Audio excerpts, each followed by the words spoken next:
welcome to my channel. I'm Dani Marie AUC, and today I'm going to talk about my most recent day job. I was a visually impaired babysitter. Let's talk about what that means. If you guys would like to support my channel, you can do so by liking, sharing, subscribing, commenting, or any combination of those. I really appreciate it. In a previous video, I had detailed sort of my crazy, weird work history up until the point where I became a daytime babysitter. If you haven't seen that video yet, I will link it above in a card and below in the description. But my life's events, they led me to a place I never really imagined for myself. But whose life does work out as they planned? Really, if your life worked out how you planned, please share it below, because I'd really love to hear that story. Before we begin, I do need to share that I did recently lose my daytime babysitting gig. I found out after I was just about to start back from having COVID, and it was a little earlier than expected. Wasn't really in my control, but it happened. So I had been babysitting up until that point for about 1.5 years during the day, about 7:30 to 5, 6 usually, and that was my day job.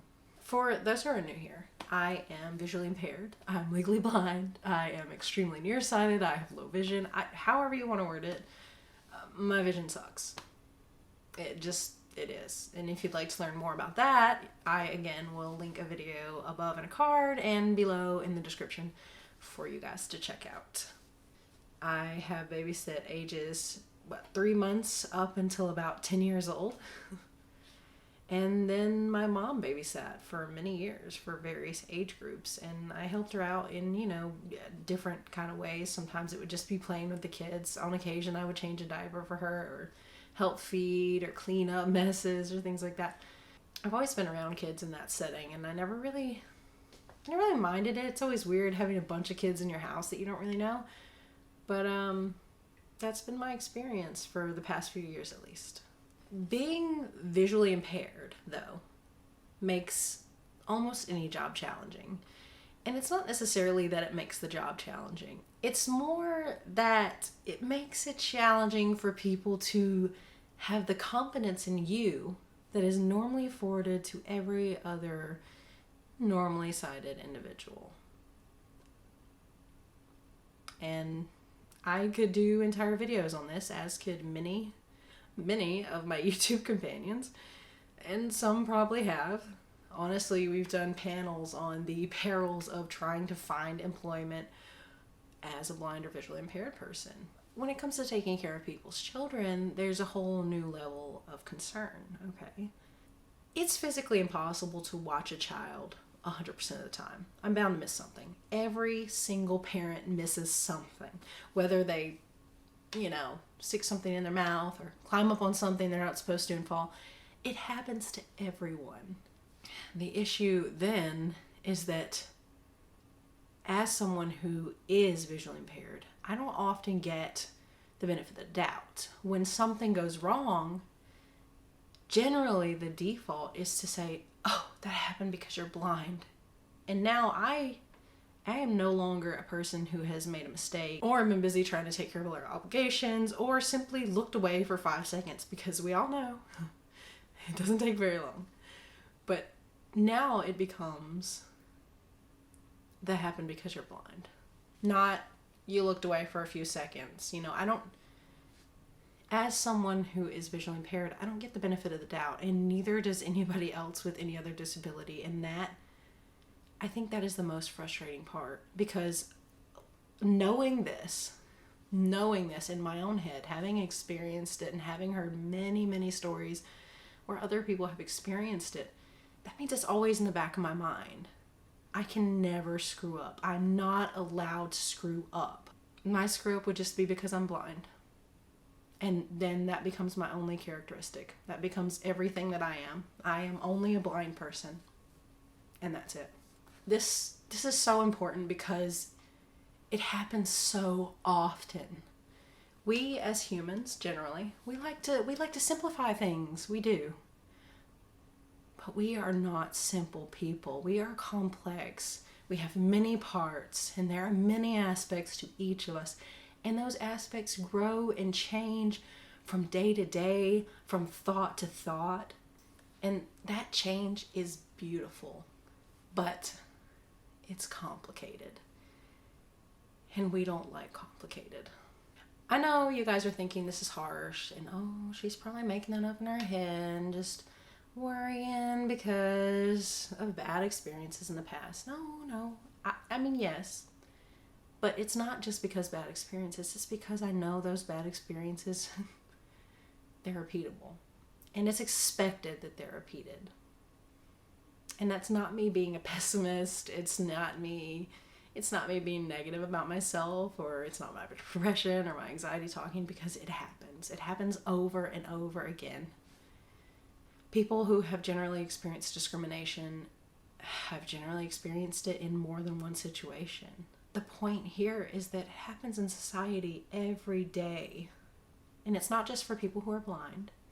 It's for people who are deaf, for people who are in wheelchairs, for people who have other mobility issues, for people who look different, for amputees, for anyone who has a disability that doesn't look like a disability. And for those who have a disability that does look like a disability. It happens every day.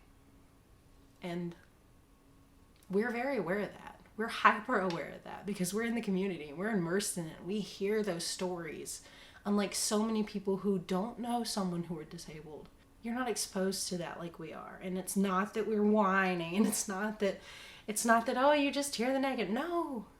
We see the success stories. We see the disabled people, the blind or visually impaired people who are working or who have worked full-time jobs and are now retired. We see that. We know it exists, but we also know all of the other aspects that coexist along with the success stories. And that's what makes it scary. But that's what makes it real. Small example, and this may not be true for everyone, especially if you have studied up on some different parenting techniques, but stick with me here. Imagine you have a 4-year-old. Lovely 4-year-old, very independent, very stubborn. They like to do things for themselves, which is a great thing and a part of growing up. So you have a 4-year-old who goes into the kitchen and says, I want a glass of milk. So he or she's pouring, we'll say a little boy, pouring his own glass of milk, spills it, makes a huge mess. There's a puddle on the floor and a puddle on the counter, and the glass is knocked over and the jug is just spilling out everywhere, But you walk into that, and what is your immediate, innate response to that? Because I know my experience with this as, something similar to that 4-year-old was not, oh, honey, there's a mess everywhere. Why don't we clean it up? No. That's the new way of parenting, and I totally support that response. No. Parent walks in, sees that mess, and says, you've made a mess. What were you thinking? Not, wow, you were trying to pour yourself a glass of milk. No. You're a mess. You weren't thinking. And even that 4-year-old who we so often discredit as being intelligent, emotional little beings, takes that internally and says, I made a mistake. I'm a mess. I didn't think. I'm stupid. I'm whatever response that 4-year-old takes it into himself. And now he is not someone who was simply trying to do something and spilled a little milk. No, he's someone who is careless and made a mess. And that is the same response that so many of us get after making a mistake. Not just the disabled community as well, but we have to stop characterizing people for their mistakes, for their worst qualities. We have to stop looking at people as one thing and as one quality. And I know I have definitely talked about this on this channel before, but I'm not going to stop. not gonna stop until we fix it. But you know, that is me being optimistic that one day the world will fix this flaw in itself. But anyway, again, I digress. There are lots of inherent worries in being someone who's visually impaired and being in any field, especially childcare. But I love children. I love being with them. I love playing with them. I love watching their little minds grow with each day because it's phenomenal, and it is an honor to be a part of that, truly. And I respect that, and that's probably part of the reason I don't have kids of my own right now, because I respect that privilege as a privilege and as a great responsibility because it means so much to me. I do have to add here that I don't always have the energy to be a Pinterest parent or a Pinterest babysitter. But I'm going to be honest with you. No one is 100% on all the time, and that's okay. So what do I do in the meantime as a blind babysitter? What can I do? Well, I'll tell you. This is pretty simple. I play with her. I talk to her. I read to her. I make believe with stuffed animals and tea parties and run around the yard collecting leaves and sticks and, you know, blow bubbles and watch TV and talk about the characters on her TV show and sing along and dance party. And, you know, I do all the things that any normal person would do if they were lucky enough to spend the day with their child. Because not everyone gets that opportunity, and I also appreciate that.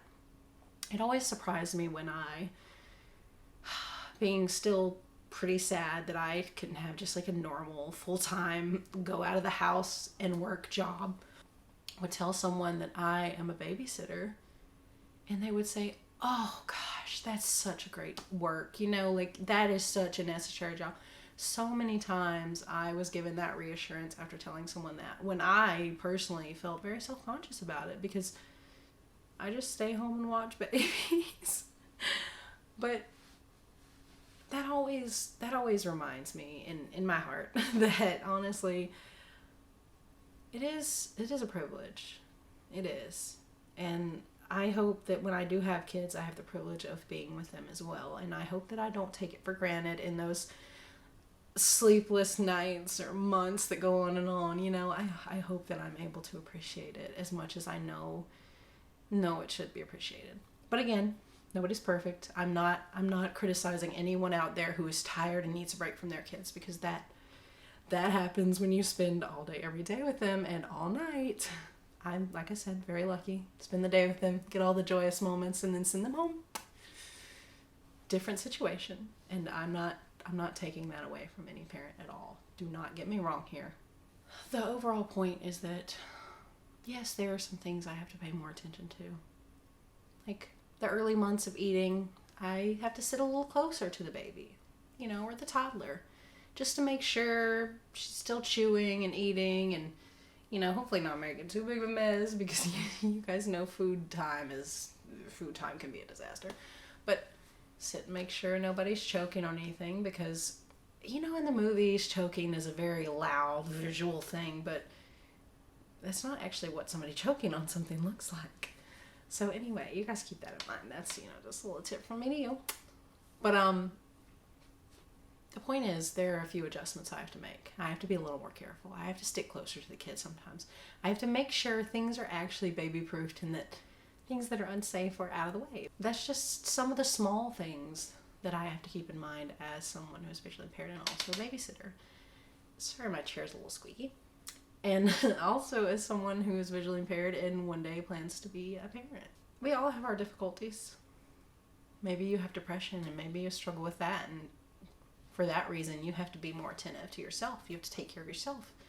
Say more than somebody else who is not dealing with depression and is instead doing very well. You know, we all have to make adjustments for ourselves and for our children, and that's just life.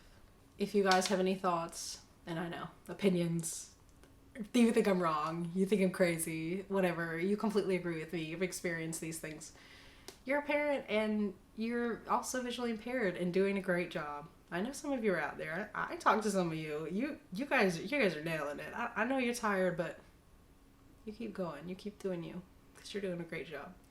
But as always, leave your comments and your thoughts and your opinions below. I respect your right to do that.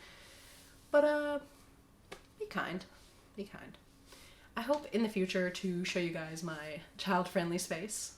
I have a video of me assembling a children's IKEA table. I will link that above and below as well. It was really fun and kind of hilarious.